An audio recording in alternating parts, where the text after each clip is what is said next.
کردستانە سەرمە باری بوو، کوردستان ڕۆژئاوا وڵاتێ من بوو، لاو میدیا بوتان کەلهۆر ئاهورە بوو،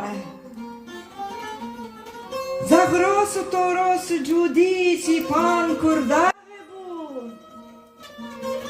ئاگرێ لوژین ئەزەربەیجان زەرەدەشت بوو،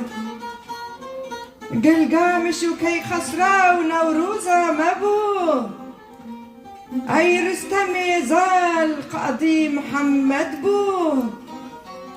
کوردستان مەهاباد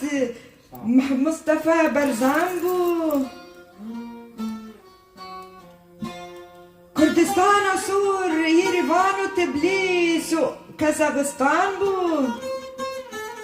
ئەی ئیزیدیە منێ زەرەدەشتە لاڵەشێ قوبلەتێ di Tewrata enfal dijî mîdyan bû، şerê İslam bi zorê Müslüman bûn، bi zorê em Müslüman bûn، ji Musa û Mihemed kuştin bûn، bê mafwar erdê me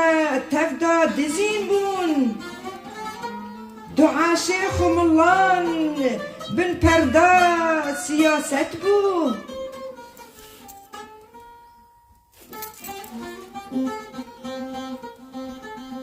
ebdê wek topê bi destê şêxa dibû، destê mila maş dikin mêjî ker bû، çerxa felek cehre tevtarî bû، ev zulmatî di nav riyên îmamê bû، idam û derxistinê zindan alûz bû، dibistanê zimanê Kurdî qedexe bû، mame penaber timrê wî bûm، li Swêdê sal ji tehlî derbas dibû، çendeqe ji temenê min rind nebû، bi xurtanî ciyana min buhar nebû، bi hesp û bazsik dost tim hebû، îro ez nikarim bifirim anê dinya